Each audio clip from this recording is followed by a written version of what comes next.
This is an interesting franchise. Rayman, a character that has adapted through timeless platforming adventures with different stories and timelines or dimensions.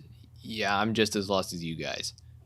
So, of course, we need to take a step back to see what happened to this gaming mascot.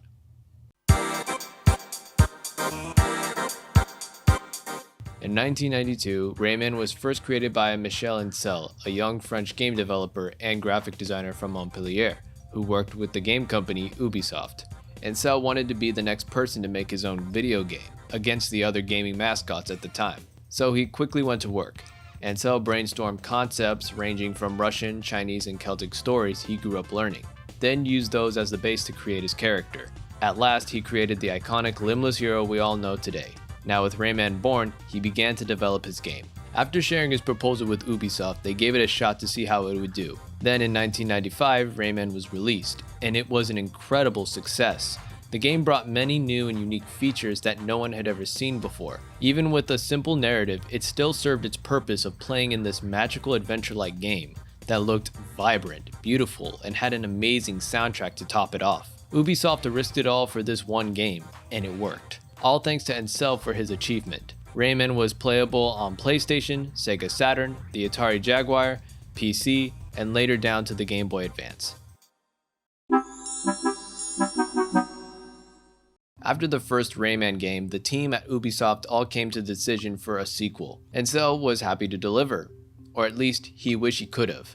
You see, Rayman 2 was originally going to be a continuation from the first game. It would have incorporated more mechanics, more characters, and abilities. Eventually, as time went by, the gaming industry was ready to revolutionize their future. In 1996, Mario 64 and Crash Bandicoot were released. They stole the show around the world, new and three-dimensional graphics that changed gaming history. After their releases, Ubisoft needed a way to join the competition, so the next step was to create their own 3D platformer to compete. You can probably see where I'm going with this, right? Right? Sonic Trouble. I'm actually serious. Let me explain. The team at Ubisoft had a problem when it came to 3D games.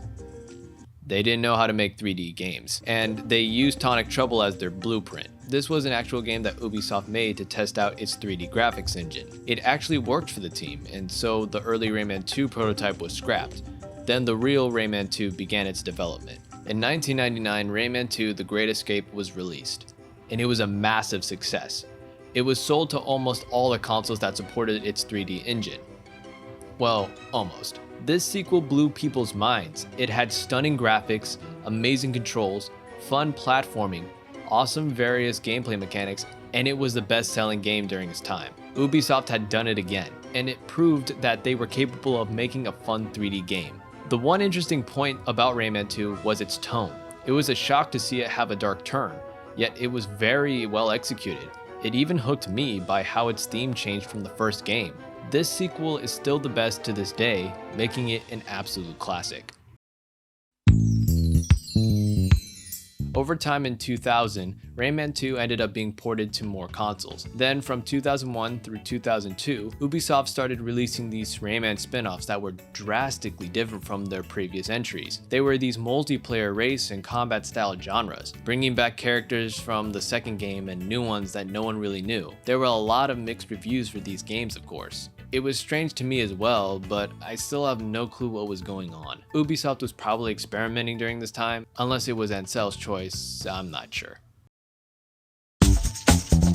Okay, so real quick, after Rayman 2 was released, Ubisoft's team did begin the development for Rayman 3. As they were still in their concept phase, Ancel wasn't actually going to lead this time. Instead, he wanted to make another game he'd envisioned, which was Beyond Good and Evil. A really good game too. However, he would check in from time to time to see how the development was going. He even approved of Rayman's new modern look. So the team took charge without Ancel to develop new mechanics, stages, and characters. In 2003, Rayman 3 Hoodlum Havoc was released, and this game had positive ratings overall. That's impressive since making a third game within the same franchise is usually a hit or miss, even without the full help of the creator. The controls were more fluid from the second game, character animations were really cool, the combat was engaging, its platforming was good, and it brought unique abilities to the table. Even Ancel gave his compliments to the team for their hard work. Granted, he also responded he would have done something different. Oh well then. I also wanted to address how this game was like a complete retcon from the second. It lacked any of the cast from the last game, except for Rayman, Glowbox, Murphy, and the Teensies. Although some did have cameos in the game, which confused me, but it was pretty neat though. Also, some of the characters were voiced by comedians such as Billy West, who voices Fry from Futurama and Stimpy from Ren and Stimpy, John Leguizamo as Sid from Ice Age. Wait, really? Is that real? Who turned off the nice music? Oh, the hoodlums captured all the teensies. That's not very nice. A dandelion. Must be the last one of the season. I don't know how or why these decisions were made, but again, it was usually a hit or miss. It was about 3 years, but Ubisoft was ready to release another 3D Rayman game. With that, they went to work on their next project.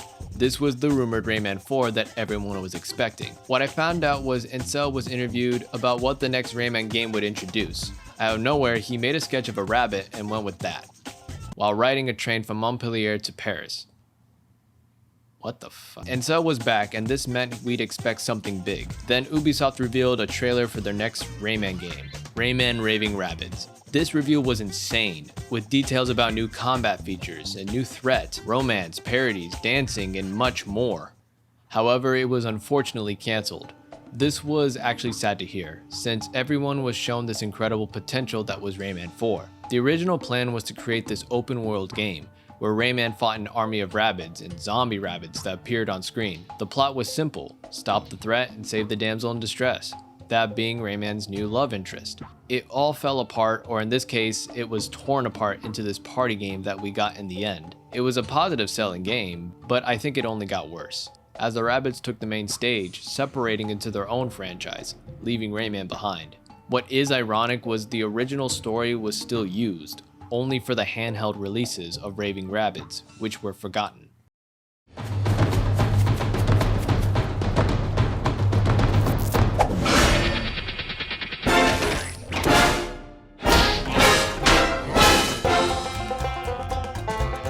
Eight years have passed since a brand new Rayman game. So to everyone's surprise, Ansel responded with the reboot. In an interview with game developer, Ansel stated, "I'm the one who started the project. I officially worked as a creative director. I first put together a small team of 2 or 3 people to make some trials on a new generation 2D engine. It was a continuation of what we were doing with Beyond Good and Evil 2, a visual pattern generating based engine. Everything started from this tool, which we called the Ubi Art Framework. Then we said to ourselves, to prove that this engine works, let's make an entire game with it.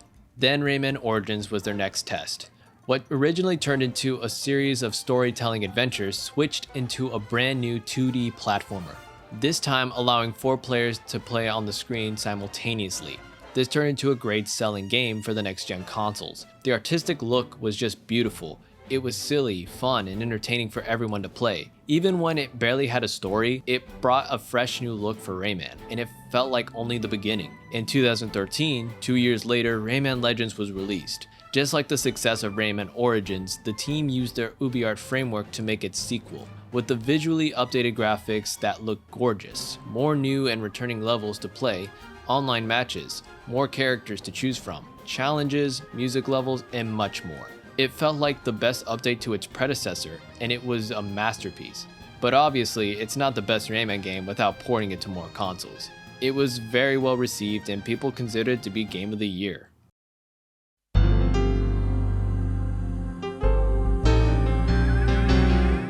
In 2017, Ansel stated in an Instagram post he would love to return to create one more 3D Rayman game after Beyond Good and Evil 2. This was an interesting shock to fans, and it left them wondering what Ansel had in store. Except a few years had passed and not a single follow-up was announced.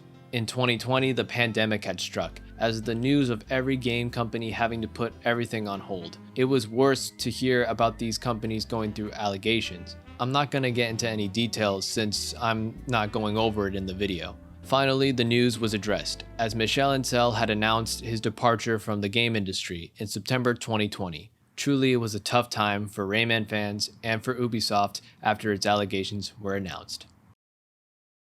In the summer of 2021, Ubisoft's head chief creative officer, Serge Hascoët, had started to shift their focus. In an interview with Looper, Haskell had mentioned, "When we do Rayman or games like that, we don't sell as much as Assassin's Creed.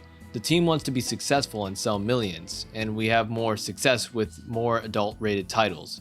Another devastating blow towards the fans. Now, the real question in hand is, who's going to pick up the franchise? In the grand scheme of things, the Rabbids have successfully adapted into their crossover with Nintendo, as far as I know. In my opinion, I wish the Rayman series was revived too. It had fun platforming adventures that built Ubisoft in the first place. Everyone had a remarkable experience playing these games. So as someone who hates sad endings, I want to at least say this Limbless Hero deserves better. So I want to compliment the fans for creating such awesome fan games, fan art, and stories. They really did the best with their own skills and abilities to make them happen, and you can check them out online. Perhaps one day Rayman will return, but time can only tell.